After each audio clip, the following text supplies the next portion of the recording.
بسم اللہ الرحمن الرحیم۔ السلام علیکم ناظرین، پروگرام سجاد میر کے ساتھ میں ہوں آپ کا میزبان جواد باقر۔ ناظرین، پی ٹی ایم نے مینار پاکستان پر جلسہ کیا اور جلسہ جو ہے یہاں پر کچھ جو ہے اپوزیشن کی جانب سے تابڑتوڑ حملے بھی کیے گئے، بہت سے پیغام بھی پہنچائے گئے۔ جہاں تک وہ پیغام پہنچانا چاہ رہے تھے عوام سے خطاب بھی کیا ہوا، 11 جماعتیں تھی اکٹھی ہوئی ہیں، جہاں پر سیاسی رہنما بھی سٹیج پر نظر آئے۔ سردی انتہا کی تھی، مگر دوسری جانب یہ دیکھا جائے کہ سردی میں سیاسی گرما گرمی ہے وہ عروج پر پہنچ چکی ہے۔ مریم نواز نے دھواں خطاب کیا، مولانا فضل الرحمان نے بھی بیان کیا، اب لانگ مارچ کے آپشن پر بھی یہ سب متفق ہوتے ہوئے نظر آ رہے ہیں۔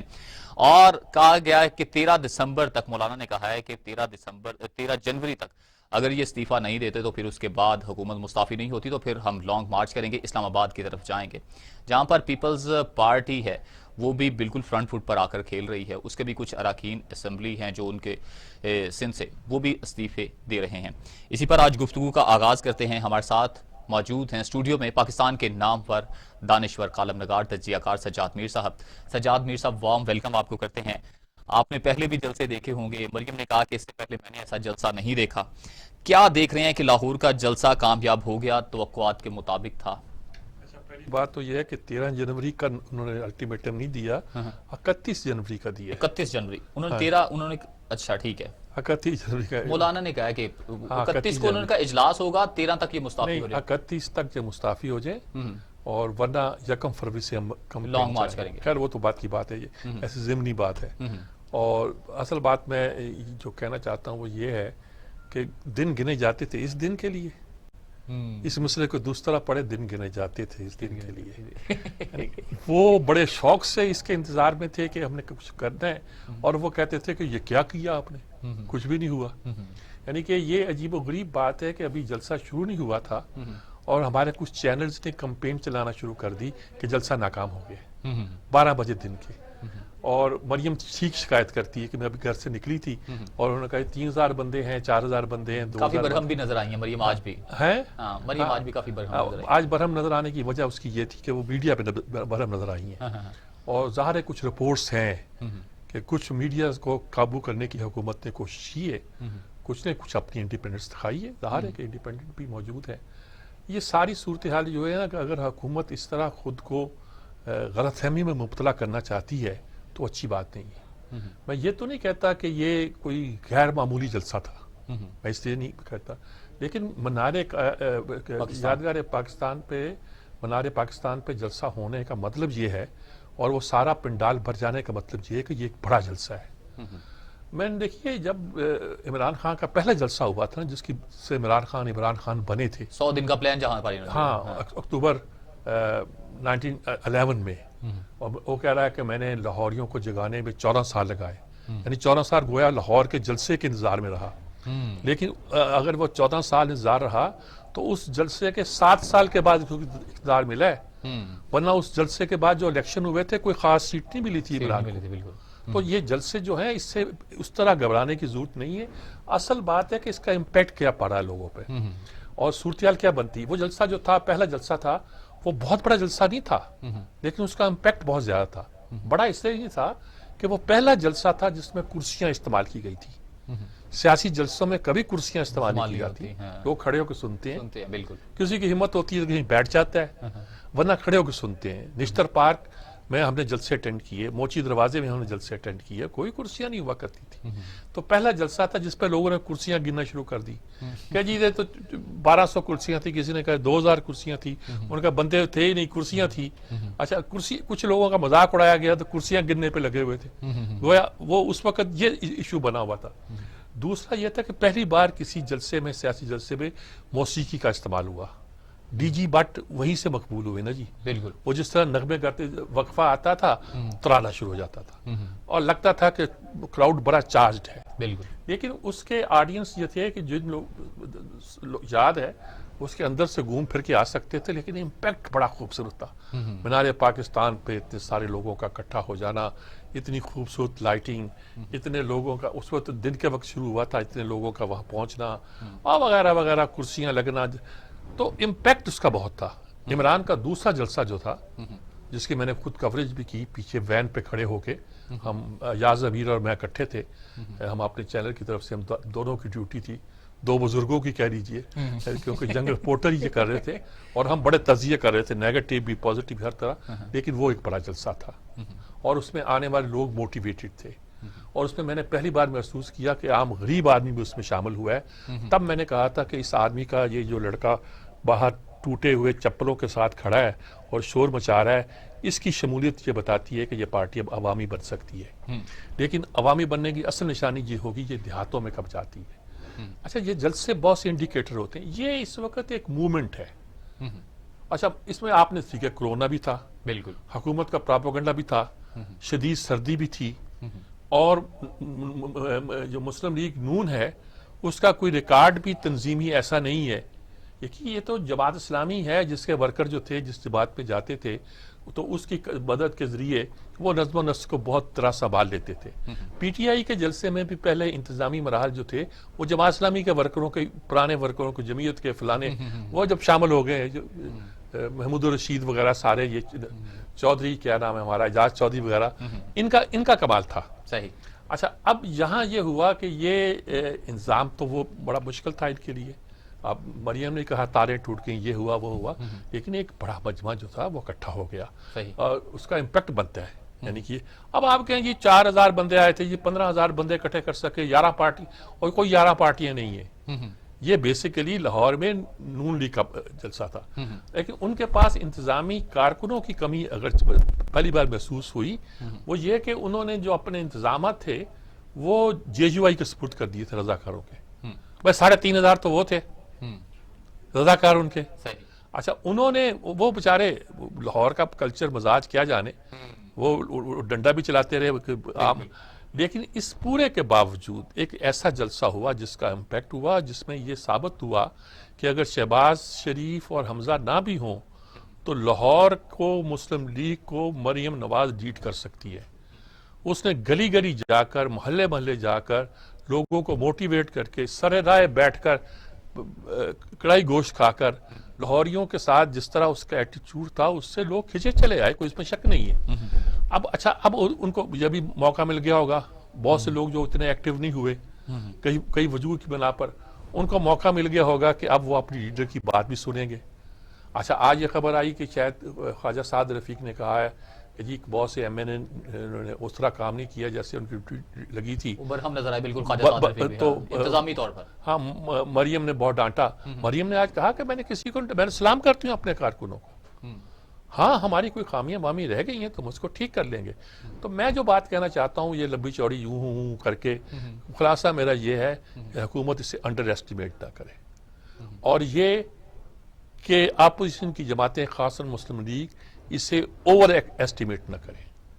یہ ان کا ایک بہت بڑا ایک انہوں نے کام کر دیا ہے، لوگوں کو اکٹھا کر دیا ہے بڑی کامیابی کے ساتھ۔ اب انہوں نے وقفہ دے دیا ہے، 1 جولائی تک انہوں نے لانگ مارچ نہیں کرنا، 1 جولائی تک، فروری 1 جنوری تک انہوں نے لانگ مارچ نہیں کرنا، جس کا مطلب 1.5 مہینہ تک انہوں نے، لیکن انہوں نے ایک پروگرام بنایا ہے کہ شہر شہر، جگہ جگہ، یہ گویا تحریک کو بلڈ کر رہے ہیں۔ اگر عمران سمجھتا ہے کہ چلو جی جان چھٹ گئی، ختم ہو گیا، غلط بات ہے۔ آج بہت سے لوگوں نے یہ کہا بھی ہے کہ مذاکرات ہونے چاہیے، بات چیت ہونی چاہیے، ان کا سٹانس یہی ہے کہ کوئی بات نہیں ہو سکتی۔ ہمارے ساتھ ٹیلی فون لائن پر ہمیں جوائن کیا ہے سینئر تجزیہ کار سلیم بخاری صاحب۔ ارے سلیم بخاری صاحب ہمارے ساتھ ہیں، ماشاءاللہ، یہ تو ایسا تجزیہ کم لوگ کرتے ہیں، سچی بات یہ ہے، بہت ڈیپتھ میں جا کر کرتے ہیں۔ السلام علیکم سلیم بخاری صاحب۔ وعلیکم السلام سجاد میر صاحب، کیسے ہیں آپ؟ ٹھیک ہیں؟ میں ٹھیک ہوں بالکل جناب۔ اچھا، میں کوئی سوال ہی پوچھتا، بتائیے کل کے جلسے کے بارے میں آپ کا کیا رد عمل ہے؟ اس سے بڑا سوال کیا ہو سکتا ہے؟ آپ استاد ہیں، استادوں کی طرح سے ہر ہتھیار استعمال کرتے ہیں، آپ مجھے بتائیے اس سے حسین اور اس سے مشکل سوال کیا ہو سکتا ہے؟ بہرحال آپ نے چونکہ حکم فرمایا، میں حاضر خدمت ہوں۔ جی جی، گزارش یہ ہے کہ ایک غلطی پی ٹی آئی والے کر رہے ہیں، دوسری غلطی جو ہے پی ڈی ایم والے کر رہے ہیں۔ پی ٹی آئی والے غلطی یہ کر رہے ہیں کہ وہ پچھلے 2 بڑے جلسوں سے اور ایک وہ علامہ خادم حسین رضوی کے جنازوں سے اگر اس جلسے کو ملائیں گے یقینی طور پہ وہ نہ کوئی کمپیریزن ہے، نہ کوئی کمپیریزن ہونا چاہیے، کیونکہ جو سب کا 3 جلسے ہیں اس وقت نہ کرونا تھا، نہ حکومت کی پوری مشینری پی ڈی ایم اور ان کے فالوورز کو کورونا سے ڈرا رہی تھی، نہ دہشت گردی کے کوئی تھریٹ الرٹ تھے، نہ ٹارگٹ کلنگ نام لے کے مولانا فضل الرحمان مریم اور بلاول نشانہ ہو سکتے ہیں وہ تھے. نہ اس وقت کسی نے ڈی جے بھٹ کو پکڑا تھا, نہ اس وقت کسی نے کرسیوں والوں کے خلاف کیس کیا تھا, نہ اس وقت کسی نے ریسٹورنٹ میں کھانا کھانے سے ریسٹورنٹ سیل کیا تھا. تو ایک تو اندری حالات, اگر آپ حالات دیکھیں اور کس قسم کے حربے استعمال ہوئے ہیں, تو مجھے بہت افسوس ہوتا ہے. یہ کوئی وزڈم نہیں ہے, یہ اس دلیر آدمی کو جس کا نام عمران خان تھا, جس کو ہم بڑی عزت کی نگاہ سے دیکھتے تھے, آپ اور میں اس کا نام بڑے پیار سے اور محبت سے لیتے تھے, اس کی ناک کے نیچے اس قسم کے ہتھ گنڈے جو ہیں اس کی ذات کے ساتھ بھی سوٹ نہیں کرتے, اور سیاسی اعتبار سے بھی اگر آپ دیکھیں تو بہت چھوٹے پن کا مظاہرہ ہے. ایک بات تو یہ ہوگی. ٹھیک بات. دوسری بات یہ ہے کہ کل کے جلسے کو جس شد و مد کے ساتھ پوری پی ٹی آئی کی لیڈرشپ, اس کے مشیر, وزیر, ترجمانوں کی ایک فوج پوری ناکام جلسہ قرار دے رہی ہے. پتہ نہیں کون سی اینک وہ پہنتے ہیں. فیصل جاوید صاحب تو اس حد سے بھی گزر گئے کہ اتنے لوگ تو ہمارے کنٹینر پر ہوتے تھے جہاں ڈائس بنا ہوتا تھا, جتنے لوگ کل وہاں جلسے میں تھے. اب اگر آپ اس کو دیکھیں تو ایسے لگتا ہے وہ کسی احمقوں کی جنت میں بستے ہیں, یا انہیں دکھائی نہیں دیتا, یا یہ مسخرہ پن ہے. دوسری طرف آ جائیے P D M. P D M نے دو غلطیاں کی ہیں. ایک تو اتنی بڑی ہائپ بنانے کی ضرورت نہیں تھی کہ سارے سابقہ ریکارڈ ٹوٹ جائیں گے, فقید المثال ہوگا.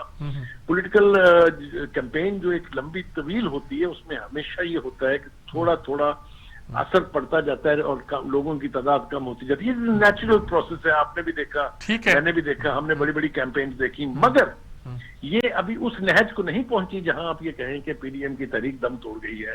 ایسا جلسہ بالکل نہیں تھا. میں تمام تر تجربے کی بنیاد پر, تمام تر سینٹی کے ساتھ یہ عرض کروں گا آپ کی خدمت میں کہ اگر اس کو بالکل ان بائسڈ غیر جانبدار نظروں سے دیکھیں تو یہ ایک کامیاب جلسہ ضرور تھا. بالکل اس کے ساتھ تاریخی اور فقید المثال ہٹا دیں آپ, لیکن اس جلسے کو کسی صورت ناکام نہیں کہہ سکتے. وہ ہمارے ترقی پسند ہر ادیب کو عظیم ادیب کہا کرتے تھے. جی بالکل صحیح کہا. چاہے اس نے کہیں سے چربے کا ایک افسانہ چھاپ دیا ہو, لیکن وہ عظیم ہو جاتا تھا.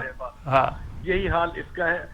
میرے خیال سے سجاد میر صاحب جو اس وقت صحیح صورتحال ہے جو میں سمجھ پایا ہوں, جو میری ناقص عقل ہے, اس میں یہ ہے کہ حکومت اگر یہ چاہ رہی ہے کہ پی ڈی ایم کی اس موومنٹ کا کاؤنٹر کرنے کا ایک ہی طریقہ ہے کہ جتنی نیگیٹیوٹی پھیلائی جا سکتی ہے وہ پھیلائیں, یہ کوئی نہ سلوشن ہے نہ یہ کاؤنٹر ہے. دیکھیے, جس حکومت کے پاس اپنی حکومت کو ڈیفینڈ کرنے کے لیے نہ گورننس ہو, نہ عام آدمی کا کوئی مسئلہ حل ہوا ہو, زندگی اور ان کی دوبر ہو گئی ہو, وہ صرف اپنی ریٹرک سے حکومت نہیں چلا سکتی. ایک بات تو یہ بالکل طے ہے, ماضی میں بھی یہی ہوا. دوسری بات یہ ہے کہ جو میں اسے دانشمندی کہوں گا, لیکن اس میں بھی حماقت کا ایک پہلو موجود ہے.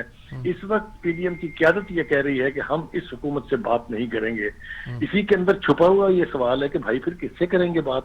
تو میرے آپ جیسے وہ ہمارے ہاں شیکسپیئر میں ڈرامہ پڑھاتے ہوئے ہمارے استاد استعمال کرتے تھے, folly in wisdom and wisdom in فالی.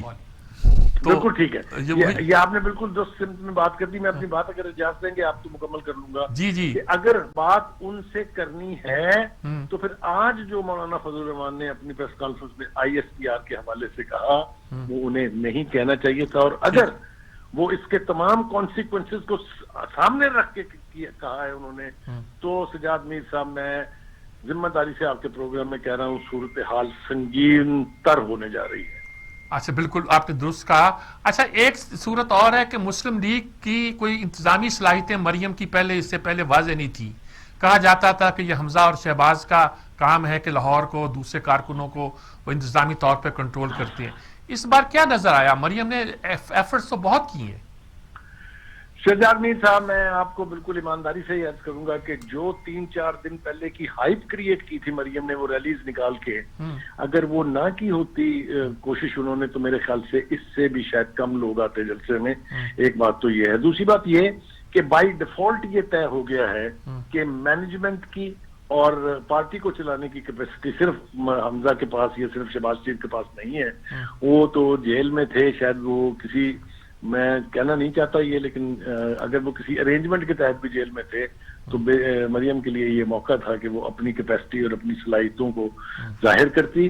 اور میں سمجھتا ہوں کہ کل کا جو اجتماع تھا, جس طریقے سے وہ مینج ہوا, جس طریقے سے وہ چلا, وہ کوئی اتنا برا بھی پرفارمنس جو ہے ان کی نہیں تھی. اچھا, یہ بالکل ٹھیک بات ہے. اب آپ یہ بتائیے کہ 1.5 مہینہ انہوں نے وقفہ دے دیا ہے کہ 31 جولائی تک, یہ کوئی توقع یعنی یہ سوچ بھی نہیں سکتا آدمی کے آسانی سے کوئی استعفیٰ دے دے گا. پھر کیا حکمت عملی لگ رہی ہے آپ کو؟ دیکھیے پہلی بات تو یہ ہے کہ جہاں تک استعفوں کا تعلق ہے، میں یہ ابھی ماننے کے لیے تیار نہیں کہ نواز شریف مریم اپنی پارٹی کے لوگوں سے کہے اور وہ استعفے نہیں دیں گے. بلاول بھٹو زرداری صاحب اپنی پارٹی سے کہیں کہ وہ استعفے دینے تو وہ نہیں دیں گے. استعفوں کے اعلانات تو میں اور آپ بہت دیر سے سن رہے ہیں، کچھ لوگوں نے سبمٹ بھی کر دیے ہیں اپنے پارٹی لیڈرز کو. یہ اگر ہم مان لیتے ہیں کہ یہ پارٹیاں پرسنالٹی کلٹ پر چلتی ہیں تو یہ نہیں ہو سکتا کہ ان کے کہنے کے اوپر ان کے نیچے ناک کے ایم این ایز اور ایم پی اے ریزائن نہ کریں. پہلی بات. ٹھیک ہے. دوسری بات آپ نے بہت اہم کی ہے اور میرے خیال سے اس کا ادراک پی ڈی ایم کی قیادت کو ہونا چاہیے کہ موومنٹ جب ایک ٹیمپو بلڈ اپ کر لیتی ہے اس کے اندر گیپس جو ہیں اور خاص طور سے اتنا لمبا گیپ جو ہے اس موومنٹ کے اس مومنٹم کو توڑ دیتا ہے. لیکن غفور حیدری صاحب آئے تھے میرے دفتر میں تشریف لائے تھے، وہ انہوں نے ہمیں بتایا کہ ہم ڈویژن لیول پر، ڈسٹرکٹ لیول پر، تحصیل لیول پر ہڑتالوں کا، پہیہ جام کا اور پروٹیسٹ کا سلسلہ مسلسل جاری رکھیں گے، جس کے لیے جلد لایا عمل جو ہے وہ سامنے آ جائے گا. اگر ایسا نہیں ہوتا ہے اور 1.5 مہینے کے لیے پی ڈی ایم کی قیادت جو ہے چپ کر کے جا کے اپنے اپنے گھروں میں بیٹھ جاتی ہے تو پھر اس لانگ مارچ کا خواب دیکھنا ان کو اب بند کر دینا چاہیے جس کی طرف وہ اشارہ کر رہے ہیں. مومنٹم ٹوٹ گیا. اگر سجاد میر صاحب آپ بھی جانتے ہیں اچھی طرح سے، میں نے بھی دیکھا ہوا ہے، تو صورتحال بہت مشکل ہو جائے گی. ٹھیک بات. بہت شکریہ اس لیے بخاری صاحب، آپ نے بہت ہر بات پہ بہت کریڈٹ کے ساتھ تجزیہ کا، بہت اچھی بات انہوں نے کہی جی. اور سچی بات یہ ہے کہ اگر یہ مومنٹم قائم رکھ سکتے ہیں تو ٹھیک ہے، ورنہ یہ وہ حصہ، یہ وہ مرحلہ نہیں ہوتا جہاں وقفہ بہت ضروری ہوتا ہے. وقفے تو جانا ہے، مگر اس سے چھوٹا سا ایک آپ سے میں کوشچن ایک پوچھنا چاہوں گا، اسی ٹاپک کو وقفے کے بعد بھی آگے بڑھائیں گے. لانگ مارچ کی طرف پہنچ جائیں گے یا کہ پھر ریورس گیئر لگا لیں گے؟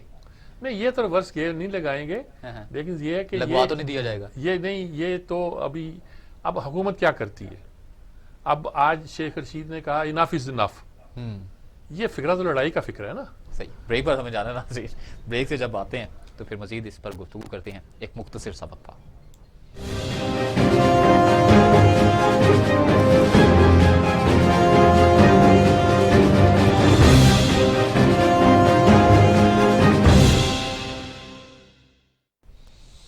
Welcome back.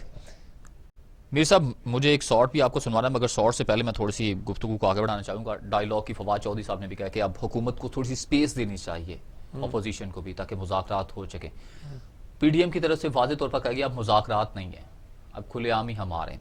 کیا دیکھ رہے ہیں؟ ڈائیلاگ سے تصادم کا راستہ تو روکا جا سکتا ہے، یہ تو بات ہے. آپ بھی بارہا مرتبہ اپنے پروگرامز میں بھی کہہ چکے ہیں کہ ڈائیلاگ ہونے چاہیے، اس کی آپشن کھلی رہنی. اب کیا دیکھ رہے ہیں کہ ڈائیلاگ کے لیے بھی نہیں وہ راضی؟ جب انکار کیا جاتا ہے مذاکرات سے تو یہ ایک انتہائی شکل ہوتی ہے یہ کہنے کی کہ تم بہت غلط کر رہے ہو، لیکن اس کا قطعاً یہ مطلب نہیں ہوتا کہ بات چیت نہیں ہوگی. صحیح. بڑے بڑے ڈائیلاگ ہوئے ہیں. اب بھٹو کی اور پی این اے کی لڑائی معمولی لڑائی نہیں تھی، جس میں یہ طے ہو گیا تھا استعفیٰ دو اور جاؤ چھٹی کرو. تم نے دھاندلی کی ہے، ملک کی ایسی کر دی ہے، اور تمہارے جانے کے بعد ہم نظام مصطفیٰ لے کر آئیں گے. کوئی آدمی پارلیمنٹ میں جا کر حلف اٹھانے کو تیار نہیں تھا. اس نہج تک تھی. اور پھر مذاکرات ہوئے، پبلکلی ہوئے. 3 لوگ ان کے بیٹھے، 3 لوگ ان کے بیٹھے. اور ان مذاکرات میں یہ بھی ہوا کہ بھٹو صاحب اپنی مدد کے لیے فوج کو لے آئے. یعنی جنرل ضیاء الحق کو انہوں نے پیش کیا کہ صاحب، انہوں نے کہا کہ یہ کیوں لایا ہے، اس کو کیوں بلایا، اس کا کیا کام ہے. سامنے کہا. اس نے کہا جی میں صرف ایک بات کی وضاحت کے لیے آیا ہوں، وہ یہ کہ حیدرآباد ٹریبیونل ہم ختم نہیں کریں گے، فوج ختم نہیں کرے گی، باقی جو طے کرنا آپ طے کر لیں. بات ختم ہو گئی. اس کے بعد جب ضیاء الحق کا اقتدار آیا تو سب سے پہلا کام یہ ہوا کہ حیدرآباد ٹریبیونل ہی ختم کیا گیا. یہ سیاست میں اس میں بہت کچھ ہوتا ہے. اور پھر یہ بھی آیا کہ جو کہتے تھے فوراً انتخاب کا، اور 90 دن کے اندر انہوں نے نعرہ لگایا کہ پہلے احتساب پھر انتخاب. یہ ولی خان کا نعرہ تھا. اچھا، ٹریبیونل بھی ٹوٹ گیا، ولی خان چہتے بھی ہو گیا آ کے ان کو ملے بھی. تو سیاست میں ایوری تھنگ از پاسبل. گرگٹ رنگ بدلتے ہیں؟ نہیں، گرگٹ رنگ نہیں بدلتے ہیں، ضرورت ہوتی ہے. جب آپ کہتے ہو کہ آپ سے بات نہیں ہو سکتی ہے، اس کا مطلب ہوتا ہے آپ بہت غلط ہو، آپ کو ہم تسلیم ہی نہیں کرتے. اچھا، اب یہ ایک وضاحت یہ کی جاتی ہے کہ ہم آپ سے بات کر، حکومت سے بات کرنے کو تیار نہیں ہیں.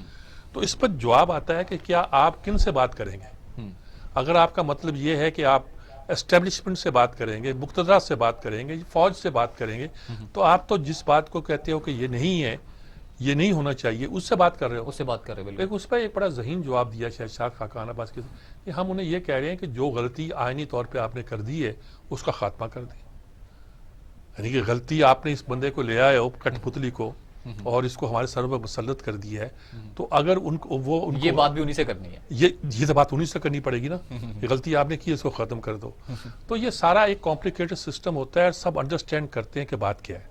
مثلا جو اس نے نواز شریف نے تقریر میں کہا کہ مجھے کہتے ہو کہ نام نہ لو، تو میں کیا کروں کہ اگر کوئی فلاں کام کرے تو میں کہوں واپٹا نے کیا ہے، اگر کچھ فلاں چیز محکمہ زراعت نے کیا ہے، محکمہ زراعت نے کیا والی بات ہوتی ہے. انہوں نے کہا کہ یہ ساری صورتحال وہ ہے کہ جس پہ ہر چیز پاسبل ہے.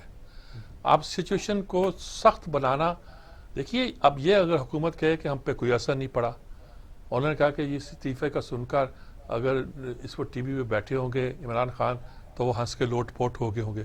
ارے بھائی نہیں، مسئلہ یہ نہیں ہے. مسئلہ یہ ہے کہ اس نے بھی کہا تھا میں استعفے کے علاوہ کوئی بات نہیں کروں گا، اور جب رحیل شریف نے ان کو بلایا اور یہ طے ہوا کہ وہ بیچ میں میڈیٹ کریں گے، تو انہوں نے کہا کہ ساری باتیں مانی جا سکتی ہیں، تمہاری 4 شرطیں جو اور ہیں وہ مانی جا سکتی ہیں سوائے استعفے کی. تو انہوں نے کہا نہیں وہ تو میں نہیں مانوں گا، میں نہیں مانوں. وہاں وہ یو ٹرن لیا نہیں، انہوں نے واپس آ گئے. اور شاید طریقے سے یہ بھی نہیں کہا کہ جنرل یہ بات غلط ہے، کہا کہ رحیل یہ بات جو ہے صحیح. مجھے ایک اور سنوانا ہے جی پی ڈی ایم کے. ویسے تو آپ نے سارا وہ دیکھا بھی ہوگا، سارا کچھ نظام جو چل رہا تھا. محمود اچکزئی صاحب نے کچھ بیان کیا تھا، سنوائیے، پلے کیجیے گا فرحان صاحب. اس رش میں تو مجھے پتہ نہیں چل گیا وہ کیا کہا، اس رش میں تو مجھے پتہ نہیں چل گیا وہ کیا کہا. ہمیں گلہ ہے ہندوستان کے باقی رہنے والوں کے ساتھ، ہندو سکھ اور دوسروں کے ساتھ تھوڑا سا ساتھ لاہور یوں نے بھی دیا انگریزوں کا، لاہور یوں نے بھی دیا انگریزوں کا. اس رش میں تو مجھے پتہ نہیں چل گیا وہ کیا کہا. آپ پڑھے لکھے آدمی ہیں، خود تاریخ کو مطالعہ کرنے پتہ چل جائے گا. لاہور میں کھڑے ہو کے لاہور کو نشانے پر رکھ لیا اور مولانا صاحب نے کہہ دیا مجھے پتہ ہی نہیں لگا. کیا دیکھتے ہیں دونوں؟ دیکھیں عبدالصمد اچکزئی جو ہے نا، میں سندھ میں رہا ہوں زیادہ عرصہ. جی ایم سید کو وہ بہت ایڈمائر کیا جاتا ہے، ان کو ایک بڑا فلسفی دانشور بھی مانا جاتا ہے، اور قوم پرستوں کے وہ لیڈر ہیں، لیڈر اول تھے. باقی جتنی شاخیں بنی ان کے بعد ہی بنی. لیکن مجھے کبھی ہضم نہیں ہوئے اپنی پوری ذہانت کے باوجود بھی، اور ان کے بارے میں اس کیس کے باوجود بھی کہ جناب قرارداد پاکستان سندھ اسمبلی میں انہوں نے پیش کی تھی، وہ ساری باتیں، اور ایک جگہ مجھے وہ ہضم نہیں ہوئے. بلکہ ایک بار انہوں نے بھٹو کے بارے میں 3rd ریٹ کیا کہا تھا، تو میں نے کہا تھا دیکھو بھی اس نے تو رزلٹ دیے، آپ نے کیا دیا ہے، وہ اپنی جگہ. عبدالصمد اچکزئی جو ان کے والد تھے، ان کے بارے میں میرا دل کبھی نرم نہیں ہوا. جو غفار خان کے بارے میں یا ولی خان کے بارے میں کسی حد تک نرم ہو گیا تھا، جو سرحدی گاندھی کہلاتے تھے، غفار خان، پاچا خان، ان کے بارے میں یہ جو بلوچی گاندھی کہلاتے تھے کبھی نرم نہیں ہوا. یہ ہمیشہ ایک تو پختونوں کی پالیٹکس کرتے ہیں، بلوچی پالیٹکس بھی نہیں کرتے. پختون ہے چونکہ میرا ان سے ایک ہی ملاقات ہوئی تھی 76 میں، اس کے علاوہ میٹنگز میں آمنا سامنا ہوا ایک بار، لیکن یہ کہ کوئٹے میں ایک بار ان سے ملا ہوں. اچھا، پاکستان میں بہت سے لوگ محب وطن سرکل اس بات کی کوشش کرتے ہیں کہ وہ لوگ جو کہ قوم پرست ہیں اور جن کا بیانیہ جو ہے وہ پاکستان کے اتحاد کی علامت کے خلاف جاتا ہے، ان کو اپنی مین سٹریم میں شامل رکھا جائے. بہت سی سندھی قیادت کو کیا ہمارے لوگوں نے، نواز شریف نے بھی کیا، اس طرح ان کو بھی کیا ہوا ہے. اچھا، لگتا ہے کہ ان کو احساس نہیں ہے کہ یہ کیا کر رہے ہیں. ایک تو اس بار کراچی گئے، اردو کے خلاف بولتے ہیں، اردو کے خلاف بالکل. اب یہاں آ کے پنجاب کے خلاف بول رہے ہیں کہ پنجاب نے مل کر، لاہور نے مل کر اور افغانوں کے خلاف حملہ کیا انگریز کے ساتھ مل کر. بھائی میں آپ کو ایک ہی فکرہ کہتا ہوں کہ سب کانٹیننٹ پہ بھی سارے حملے جو نا افغانستان سے ہی ہوئے تھے. چاہے محمود غزنوی کا ہو، چاہے محمد غوری کا ہو، چاہے احمد شاہ عبدالی کا ہو، چاہے نادر شاہ کا ہو، ادھر سے آئے تھے نا جی. اور ایک آدھ کو ہم نے روک دیا تھا خواتم شاہ کو، ورنہ وہ بھی اسی رستے سے پامال کرتے ہوئے آتے. اب ہم کہیں کہ آپ نے ہماری سرزمین کو پامال کیا، ورنہ ہم تو بڑے پوتر ہوتے. بھائی ہماری تاریخ ہے، ہم اس کو اون کرتے ہیں. صحیح. آپ افغانستان کو یوں پتہ نہیں کیا، افغان قوم کو اقبال نے تعریف کی تھی اس کی، افغان قوم کی، اور بڑی امیدیں اور توقع سی ہم سے ان سے. لیکن اگر یہ ساری بات سیاست کو آپ اس معنوں میں لیں گے، آپ کہیں گے پنجاب، دیکھیے تاریخ ایک فکرے میں بدلی جا سکتی ہے. صحیح. کراچی میں ایک محفل تھی، اس میں بحث ہو رہی تھی سلیم احمد کے ہاں، جمیل العالی بھی موجود تھے. ایک نوجوان بڑا نامور ہے پاکستان کا، نام نہیں لوں گا اس وقت، انہوں نے ایک مضمون پڑھا اور اس میں بہت سی باتیں کہیں، بہت سی باتیں، مضمون انہوں نے پنجابی میں لکھا ہوا تھا لیکن پڑھ وہ اردو میں رہے تھے اس روانی کے ساتھ جیسے کہ اردو سے پڑھ رہے۔ جمیل الدین عالی بڑے ہمارے ممتاز دانشور پاکستانی ذہن کے آدمی نے کہا کہ سجاد میر بیٹھے ہوئے ان سے پوچھو کہ یہ کیا کہہ رہے ہیں، یہ کیا کہتے ہیں اس بات پہ کہ لوگ جو یہ الزام لگاتے ہیں کہ جو حملہ آور آتا ہے پنجاب اس کو ویلکم کرتا ہے، پانی پت تک چھوڑ آتا ہے، تو آپ کیا کہتے ہو؟ میں نے کہا نہیں ایسا نہیں ہے، پنجاب نے ہر حملہ آور کو رجسٹ کیا، حتیٰ کہ دنیا جس کو سکندر اعظم کہتی تھی اس کو بھی رجسٹ کیا۔ بالکل، باقی کہانیاں جو حریت کی اور بہادری کی جو ہے وہ لمبی، وہ چھوڑ دیجیے، ہر ایک کو رجسٹ کیا، لیکن پھر ہوا کیا؟ پھر پنجاب ہو گیا مسلمان۔ اور اس کے بعد میں نے ایک فکرہ انگریزی میں بولا تھا جو میں انگریزی میں سناؤں گا کہ then Punjab welcomed every Muslim invader against the tyranny of Hindu dominated Delhi rule. اچھا، ہمیں اور آخری حملہ آور جو ہے جی وہ دوسری طرف سے آیا تھا، اس کو آپ نے رجسٹ نہیں کیا، اور بدقسمتی سے ہمارے اندرونی خلفشار اتنا تھا کہ ہم پہ سکھوں کا قبضہ تھا۔ صحیح۔ تو وہ کہانی اچھا، ہمیں پاکستان مسلم لیگ نون کے رہنما رانا محمد رشید صاحب نے جوائن کیا ٹیلی فون۔ اچھا رانا رشید صاحب بہت دنوں کے بعد کسی میرے پروگرام میں۔ السلام علیکم رانا صاحب۔ جی وعلیکم السلام سر، آپ خیریت سے ہیں؟ مزاج ٹھیک ہے سر؟ اللہ کا شکر ہے جی۔ رانا صاحب کیا جلسے کی کیا کہانی ہے، کیسا لگا آپ کو اور کیا ارادے ہیں اب آپ کے؟ بس کوئی اور سوال نہیں، بس ایک سوال کا جواب۔ جی بسم اللہ الرحمن الرحیم۔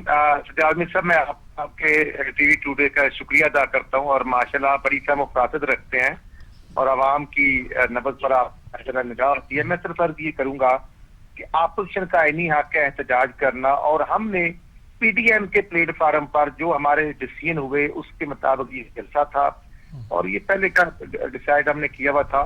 تو الحمدللہ میں صرف عرض یہ کروں گا بینگ اے پولیٹیکل ورکر کہ یہ پاکستان کی ہسٹری کا سب سے بڑا جلسہ تھا، تمام تر حالات کے باوجود کہ بالکل کووڈ 19 کا بھی خطرہ ہے 1.5-2%، لیکن لوگوں نے ترجیح دی کووڈ 18 جو کہ 98% خطرناک تھا، آر ٹی ایس سسٹم بیٹھنے کی شکل میں اس حکومت کی شکل میں وارد ہوا، اس کے خلاف لوگ آئے، 1:30-2 بجے سے لوگ آنا شروع ہوئے اور رات 10 بجے تک لوگ وہاں پر تھے، سردی کی شدت کے باوجود اور تمام تر حالات کے باوجود کہ پہلے گراؤنڈ کو پانی لگا دیا گیا، پھر بارش بھی آئی لیکن سردی بھی تھی، نیچے زمین گیلی تھی، لیکن میں صرف یہ کرنا چاہتا ہوں کہ ہمارا ایک ہی ایجنڈا ہے، مہنگائی، بے روزگاری، لاقانونی، عوامی ایشوز۔